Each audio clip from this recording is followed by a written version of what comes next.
Bom dia, primeiro ano. Tudo bem, pessoal? Vamos lá. Aula de redação da semana, hein? Hoje estudaremos vícios de linguagem, parte 1, página 120. Então, conteúdo dividido em duas etapas. Hoje somente a primeira parte desse assunto. Página 120. Primeiro vamos entender o que é um vício de linguagem e em seguida vamos ver alguns tipos de vício de linguagem, certo? O que são vícios de linguagem? São erros linguísticos cometidos geralmente por quem desconhece as regras da norma padrão da língua portuguesa ou se descuida no momento da fala ou da escrita e não revisa o próprio texto. Então, vício de linguagem qualquer pessoa pode cometer.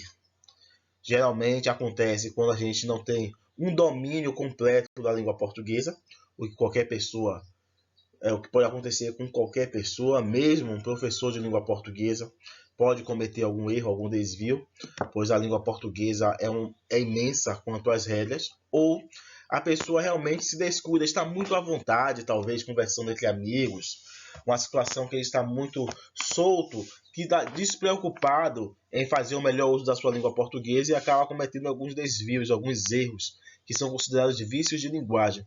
Ou quando a pessoa escreve um texto e depois não faz uma autocorreção, não revisa seu texto. E por que chama vício de linguagem? Porque muitas vezes algumas pessoas cometem isso sucessivamente, já têm o hábito de falar daquela forma ou de escrever daquela forma, por não saber que aquilo representa um erro.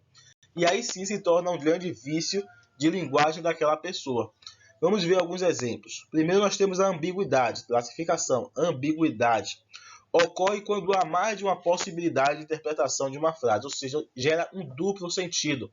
Uma pessoa pode entender de uma forma e uma outra pessoa pode entender de outra forma. Exemplo, o estudante leu a notícia sobre o atentado na escola.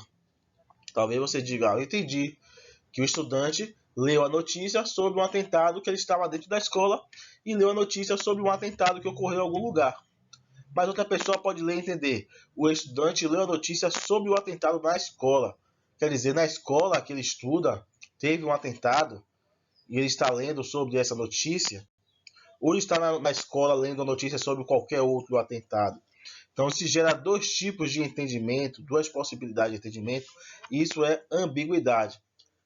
Pode ocorrer com outras frases também, por exemplo, quando alguém diz assim, a questão de ser de vaca, ou a vaca da sua avó está melhor.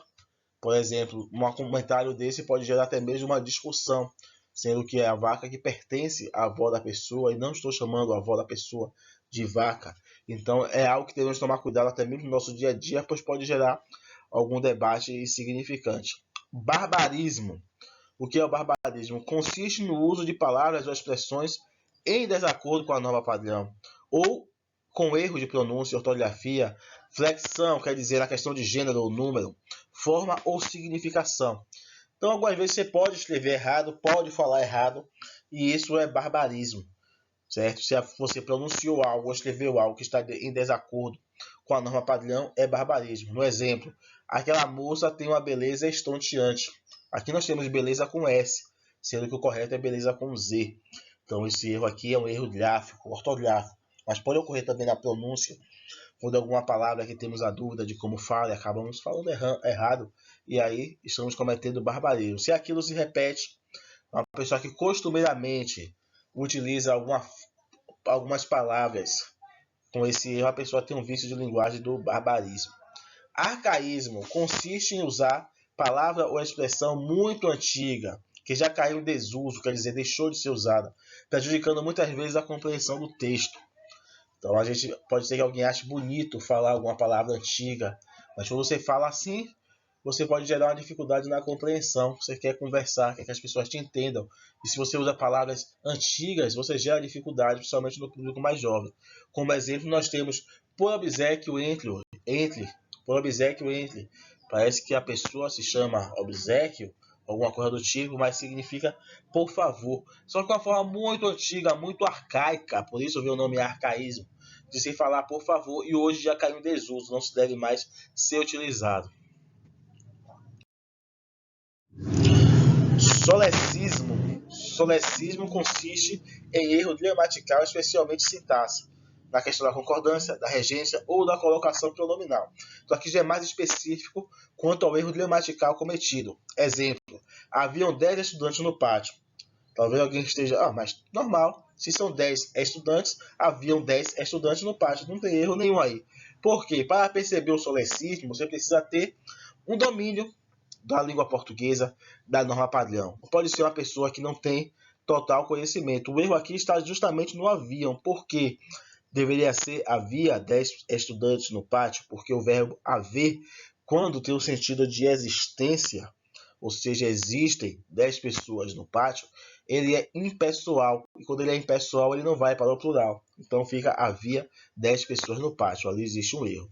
Eco, o que é eco? Consiste na ocorrência de palavras terminadas com o mesmo som, como se fosse uma rima, como se estivessem falando em versos, mas isso ocorre num texto dissertativo, narrativo, um texto em prosa, texto em parágrafos, em geral, é desaconselhável, aí se torna erro. Se você estiver escrevendo a poesia, legal, massa, rimou, mas se tiver um texto normal, um texto em parágrafos, um texto dissertativo, um texto narrativo, aí consiste no erro. Fazer combinar o som de palavras. Até mesmo na conversa, alguém fala assim, até rimou. Então aquilo ali é o eco, que a pessoa não deve se utilizar daquilo. Exemplo, Clemente constantemente mente para a gente. Ente se torna chato, desaconselhável que se faça isso, principalmente se for intencionalmente. A não ser que você esteja escrevendo versos, poesias.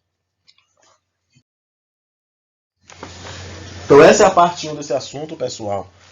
Próxima semana teremos a parte 2, atividade para casa, página 123 até a 125. Qualquer dúvida, falem comigo. Bom final de semana para todos vocês. Tchau, tchau.